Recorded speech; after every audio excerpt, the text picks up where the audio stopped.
सखीनो, मी Anita Wadkar Kalashree YouTube चॅनलमध्ये आपले स्वागत आहे। आज आपण पाहणार आहोत पिकलेल्या फणसाचे घारगे। तर चला पाहूया कृती। तर यासाठी घेतलेला आहे फणस, यानंतर 1 वाटी गव्हाचे पीठ, 1 वाटी तांदळाचे पीठ आणि गूळ। तर पुढे कृती पाहूया। सर्वप्रथम हे फणसाचे जे गरे आहेत ते मी मिक्सीला लावून पेस्ट करून घेणार आहे। तर फणसाचे गरे आपले मिक्सीला लावून घेतलेले आहे, छान मस्त अशी बारीक पेस्ट झालेली आहे। आणि आता एका पॅनमध्ये गूळ आणि हे दोन्ही छान विरघळेपर्यंत आपण ते गरम करून घेणार आहोत। पॅन ठेवलेला आहे, त्यात गूळ घालूया।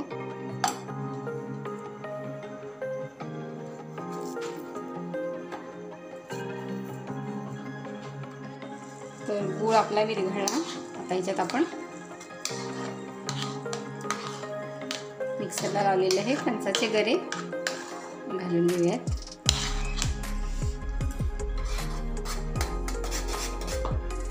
चांगलं मिक्स करून घेऊया। फार शिजवायचं वगैरे नाही आहे, पेस्ट आणि गूळ मिक्स झालं की झालं। तर छान आता गूळ त्या गरामध्ये मिक्स झालेला आहे आणि ते सर्वसाधारण एक उकळी आल्यासारखंच होत आहे। तर असं झालं की ते बंद करून घ्यायचं आहे। तर इथे आता स्टीलच्या बुट्टीत मी तांदळाचं पीठ 1 वाटी आणि गव्हाचं पीठ घेते आणि यानंतर आपण घालणार आहोत थोडीशी वेलची पावडर, यानंतर घालणार आहोत चवीनुसार थोडंसं मीठ आणि एक अर्धा चमचा आपली हळद। तर हळदीमुळे आपल्या घारग्यांना काय होईल, छान असा रंग येईल। थोडंसं गव्हाचं पीठ मी साईडला ठेवून घेणार आहे। समजा गर आपला जास्त झाला आणि पीठ जर पातळ झालं तर आपल्याला ते वापरता येईल। थोडीशी आपण ह्याच्यात टाकणार आहोत ओवा किंवा अजवाईन, तर याने टेस्ट खूप छान येते। आता आपण घालणार आहोत हे गूळ आणि फणसाच्या गऱ्याचं सारण।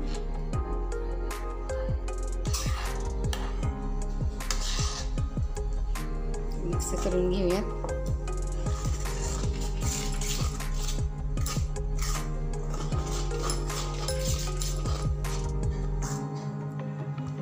तर मस्त फणसाचा गर घालून आपण हे मिक्स करून घेतलेला आहे।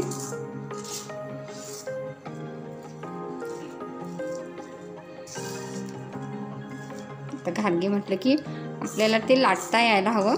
तर गर माझा थोडासा जास्तच झाला आहे, तर मी आता हे घेतलेलं पीठ पण ह्याच्यात घालून घेते, म्हणजे ते छान आपल्याला घट्ट मळता येईल।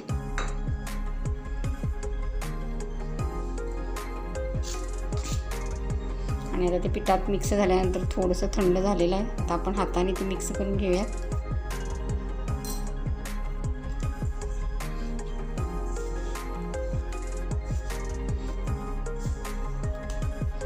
पिठाची छान वास येत आहे।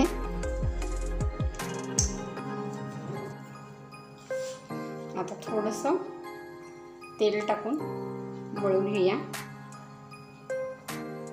तर फणसाचा आपला गर जास्त झाल्यामुळे काय झालं, पाणी आपल्याला अजिबातच लागलं नाही। जर फणसाचा गर कमी असेल तर तुम्ही पाणीसुद्धा यूज करू शकता।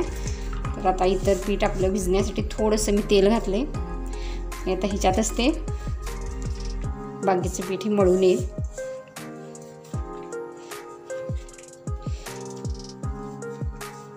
तेल टाकल्यानंतर छान आपलं पीठ मळून झालेलं आहे।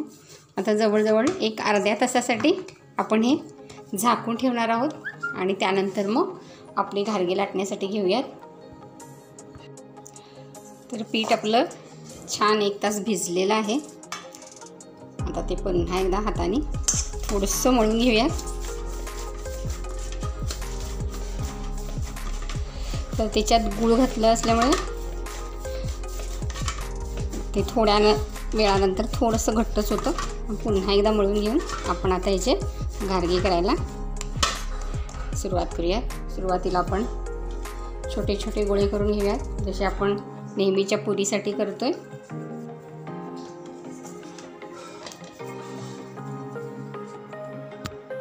थोडे गोळे करून मी घेतलेले आहे. आता याला थोडंसं तेल लावून आपण ते लाटून घेणार आहोत. नुसतं असं हाताने थापलं तरी चालेल. तर एकसारखे असे हाताने थापून घ्या किंवा लाटण्याने लाटलं तरी चालेल.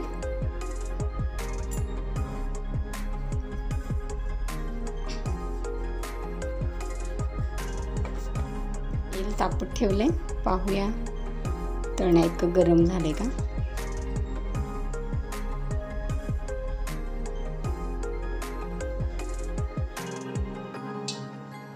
तर आता आपण एक एक घारगा तळायला घेऊया.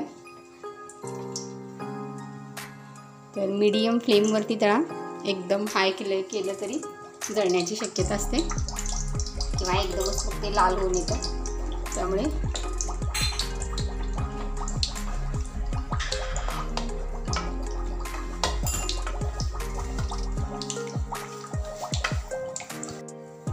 तर मस्त टुमटुमीत असे फुगून वर आले. तर दोन्ही साईडनी थोडासा सोनेरी रंग येईपर्यंत आपल्याला ते तळून घ्यायचे आहे.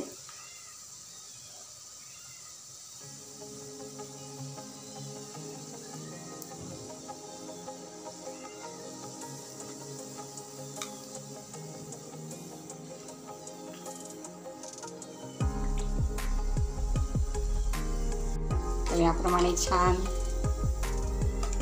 येल्लोइश कलर त्याला आलेला आहे. पाहू शकताय तुम्ही.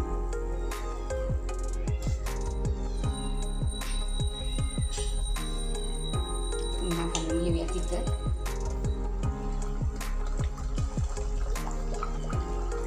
तर वडा असू दे पुरी असू दे ती पूर्णपणे टाकते वेळी तेलामध्ये भिजायला हवी, म्हणजे दोन्ही साईडनी ती छान फुगून येईल.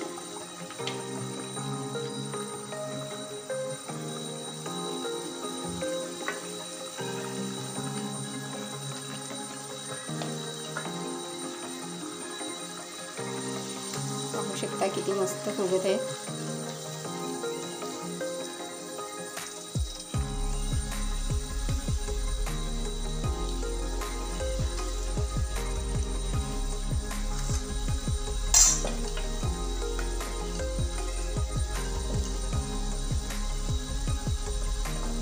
तर याप्रमाणे सर्व घारगे मी करून घेते.